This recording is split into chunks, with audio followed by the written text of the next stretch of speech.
I saw a TV show some years ago with a fictional football team in the TV show. It's called Friday Night Lights. You may have seen it. And in the show, the football team would leave the locker room, typically facing long odds from a team that was ranked higher than they. And they'd leave the locker room, and there was a sign above the door that said, "Clear eyes, full hearts, can't lose." I'm confident that the people of Florida have very clear eyes. You understand what's at stake in this election. That was Mitt Romney, Republican candidate for president, campaigning in Jacksonville, Florida, October 31st, 2012. You heard him mention Friday Night Lights, a TV drama that was nominated for 12 Emmys and won an Emmy 3 times. The 2023 Emmy Awards had been scheduled for September 18th, but because of the writers and actors strike in Hollywood, they won't be held until next year, January 15th, which happens to be the same day as the Iowa Republican First in the Nation presidential caucus. Distraught by the delay? Can't wait for either the Emmys or Iowa? Well, here's something to cheer you up. The C-SPAN podcast The Weekly is coming to the rescue. We're marking what would have been Emmys week in our own way. Here's how. You've probably seen lists of top political moments at the Emmys, but have you ever seen a list of top moments in presidential campaigns featuring Emmy-nominated and Emmy-winning TV shows? Didn't think so, and thus this episode of The Weekly. Every person you'll hear was a presidential candidate or was campaigning for a presidential candidate, and every TV show you'll hear them talk about won or was nominated for an Emmy. Because in this podcast, C-SPAN's The Weekly goes to the Emmys. Or, more accurately, the Emmys come to C-SPAN's The Weekly. Republican Congressman Bob Dornan ran for president in the 1996 campaign. He may be the only presidential candidate who also won an Emmy. In 1968 and 1969, he won local Emmys for hosting his own television talk show in Los Angeles. And he mentioned that fact to the USA Today editorial board on November 15th, 1995. You know what today is? I came to this city 26 years ago today as a journalist. I had a show that won an Emmy that year, 69 and 68. Southern California, local Emmys for his local show. Speaking of Emmys in the late 1960s, between 1967 and 1969, Star Trek was nominated for an Emmy 13 times. But unlike Bob Dornan, and some might say tragically, Star Trek never won an Emmy. But that didn't stop Bob Dornan from mentioning Star Trek on the presidential campaign trail in New Hampshire in May 1993. I believe, to use an expression from Star Trek, that at warp speed we are watching everything that we accomplished in the Reagan years unravel. Now, a TV show that began 5 months after Star Trek ended, Sesame Street. Between 1970 and 2019, Sesame Street was nominated for 31 Emmys and won 12 times, plus many more daytime Emmys. Sesame Street also had a supporting role during the 2012 presidential campaign. Here's President Barack Obama, October 9th, 2012, at Ohio State University.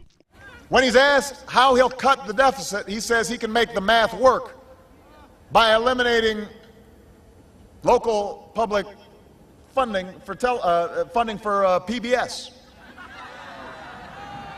Now, by the way, this is not new.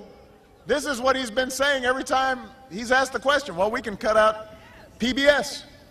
So for all you moms and kids out there, don't worry. Somebody's finally getting tough on Big Bird.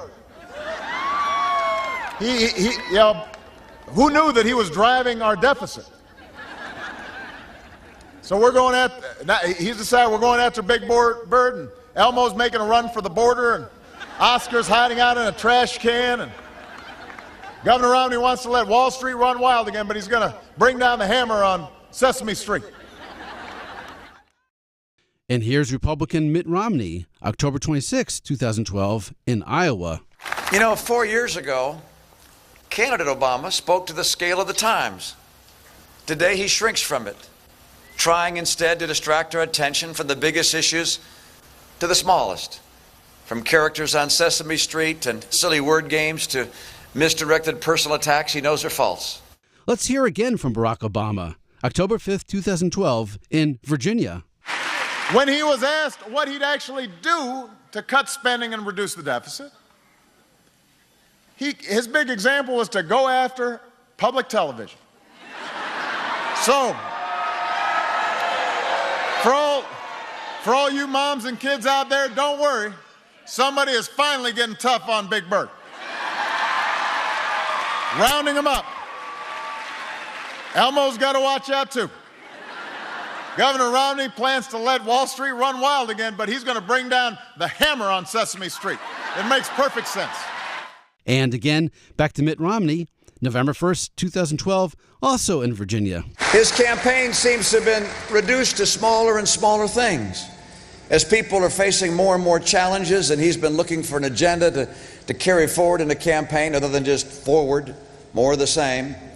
Why he, for a while there, he was talking about saving characters on Sesame Street, and then... Yes, we've reached the intersection of Sesame Street and Road to the White House. For good measure, here's First Lady Michelle Obama, October 26, 2012, in Las Vegas. We know good and well that cutting Sesame Street is no way to balance our budget. We know better than that. And one more mention of Emmy-winning Sesame Street. Here's Mitt Romney again, October 18, 2012, at the chock full of laughs Al Smith dinner. People seem to be very curious as to how we prepare for the debates. Let me tell you what I do. First, refrain from alcohol for 65 years before the debate. Second, find the biggest available straw man and then just mercilessly attack it. Big Bird didn't even see it coming. And by the way, in the spirit of Sesame Street, the President's remarks tonight are brought to you by the letter O and the number 16 trillion.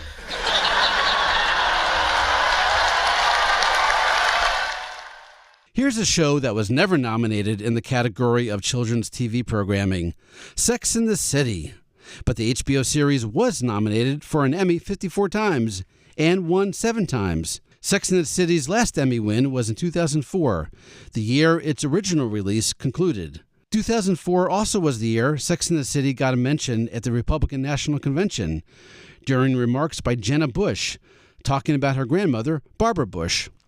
We already know she doesn't like some of our clothes, our music, or most of the TV shows we watch. Gainey, we love you dearly, but you're just not very hip.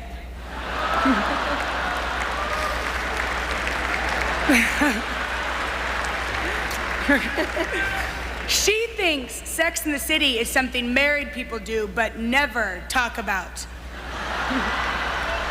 And just like that, later in the 2004 campaign, another mention of another Emmy-winning show from HBO, this time by the Democratic side. October 13, 2004, debating President Bush, Senator John Kerry cited the main character from an HBO series that was nominated for an Emmy 112 times. It won 21 times, and some might say deserved far more. The Sopranos.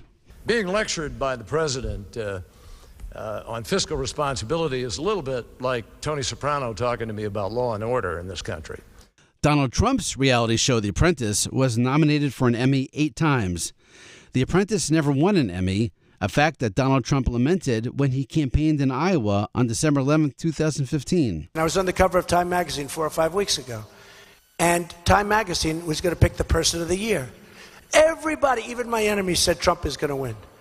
I said, I won't win. They said, why? I won't win. Just like I should have gotten the Emmy for The Apprentice the first 3 years. I was nominated. I should have.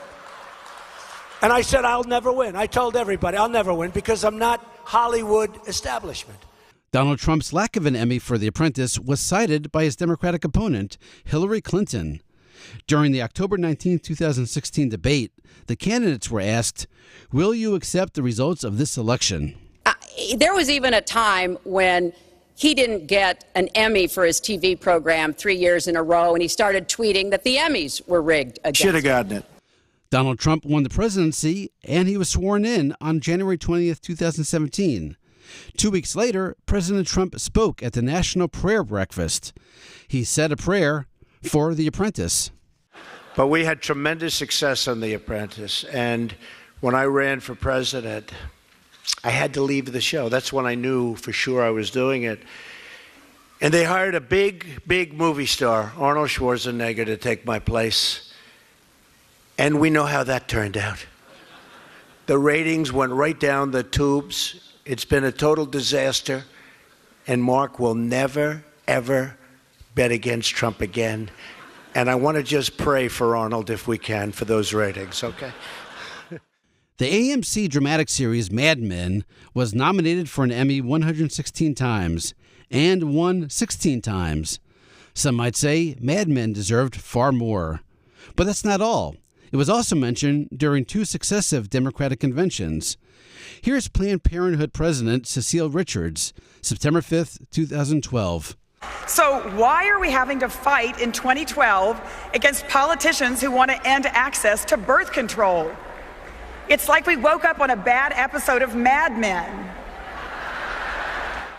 To be sure, some might say there never was a bad episode of Mad Men. Some might even say every Mad Men episode deserved an Emmy. That said, here's the next Mad Men mention at the next Democratic Convention, July 25th, 2016. New York Senator Kirsten Gillibrand. Families today look almost nothing like they did a generation ago. 8 in 10 moms work outside the home. 4 in 10 moms are the primary or sole breadwinners, and many are single. Thanks to marriage equality, more children grow up with 2 moms or 2 dads. Yet today, our policies are stuck in the Mad Men era. By the way, if you're a Mad Men fan, you might remember this line from President Obama's 2014 State of the Union address. It is time to do away with workplace policies that belong in a Mad Men episode. Okay, let's go back to an era even earlier than Mad Men, the Waltons. 37 nominations, 13 Emmys, and this Waltons mention on July 27, 1992, by a president running for re-election, George H.W. Bush. And now that we have changed the world, the taxpayers and the leaders working together, it's time, high time, that we change America. Time to turn our attention to pressing challenges, like how to give a pink slip to our slow growth economy. It's growing, but far too slow. How to make our families more like the Waltons and a little bit less like the Simpsons. And since President Bush also mentioned The Simpsons, we will too. The cartoon comedy so far has 99 Emmy nominations and 35 wins. But what about Beavis and Butthead? Unlike The Simpsons, there were no Emmy nominations for the MTV animated series. But Beavis and Butthead did score a mention in the Spin Room by Democrat Mike McCurry, spinning for John Kerry's presidential campaign and assessing President George W. Bush following a debate. Yeah, I still think on just the stylistics, he just looked so distracted, and he still looked peeved to be there. And then he has a Beavis and Butthead way of laughing. And I was trying to figure out, is it Beavis or Butthead that does it? I can't remember which of the two of them is like that. For the record, it was Beavis who did that laugh. Finally, situation comedies. Several Emmy-winning comedy series have been cited by presidential candidates. Here's Bill Clinton speaking at Sony Studios in Los Angeles, May 30th, 1992, and mentioning 2 sitcoms. More television shows like the Nickelodeon special in which Magic Johnson was talking to children about AIDS. More television shows which encourage hard work and study like The Cosby Show. More television shows which depict women as strong and self-sufficient and confident role models like Designing Women. That's self-interest because they're my friends, as you all know. Designing Women got 18 nominations and 1 Emmy, and The Cosby Show got 29 nominations, 6 Emmys, and 1 prison sentence. And now, let's do Seinfeld. 68 nominations and 10 Emmys. And these 2 mentions by presidential candidates. First, Chris Christie, June 6, 2023, announcing his Republican campaign at a town hall in Manchester, New Hampshire, and talking about Donald Trump. He gonna try to go through me. And he's going to try to go through Ron and Nikki and Tim and anybody else who stands in his way. And you've watched this show. I mean, to me, this show looks like it's on reruns now. This is like watching Seinfeld. Right? We've all seen it. And the jokes aren't quite as funny as they were the first time we heard them. Right? And second, Democratic candidate Mike Bloomberg, March 2nd, 2020, speaking to the pro-Israel lobby, AIPAC. But there's one thing I know about Jewish people, is that we don't agree on anything. We can't even agree on who's the funniest New Yorker, Jerry Steinfeld, Larry David, or me. Just for the record, it's probably not me. But I did appear in Curb Your Enthusiasm and throw Larry David out of New York. I don't remember what he did, but I'm sure he deserved it. Curb Your Enthusiasm, 51 nominations and 2 Emmys. And get this, that episode Mike Bloomberg appeared in, it was nominated for an Emmy. Finally, we couldn't pass this one up. And it's our bonus clip. No, he didn't run for president, but he sure cited one particular Emmy-nominated show a lot. From the House floor on March 13, 1996, here's Ohio Democratic Congressman James Traficant. Mr. Speaker, some people say that politics in America is getting real strange. Take Whitewater, please. Somebody take Whitewater. Whitewater has now gone where no man or woman has ever gone before, as evidenced by juror Barbara Adams, who shows up in a sleek red and black Star Trek uniform, complete with phaser and communicator. Adams says she is constantly prepared to be beamed up by Captain Kirk. Surprised? Not me. I wouldn't be surprised to see some of those witnesses show up wearing a beanie with a propeller on top. But ladies and gentlemen, this has taken American jurisprudence to a whole new dimension. Trial by a jury of your peers is getting a whole new definition, and I pronounce here today and acclaim that Whitewater has now entered the final frontier. I yield back the balance of this and beam me up, Mr. Speaker. That's it for this episode of C-SPAN's The Weekly. But before we end, here's something they do in TV shows. A tease for next week's podcast. There's a part 2 for The Weekly Goes to the Emmys. One of the most famous policy controversies in modern-day presidential campaign history. We'll focus on one particular Emmy-winning TV show. Here's a preview clip. I welcome the debate with Hollywood, even if it occasionally flares up into what the New York Times yesterday called a war. But debate does not justify distortion. An Emmy is not a license to lie.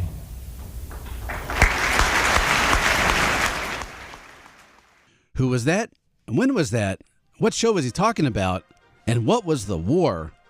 Tune in next week for the exciting answers to this podcast cliffhanger. For now, thanks for listening and happy searching.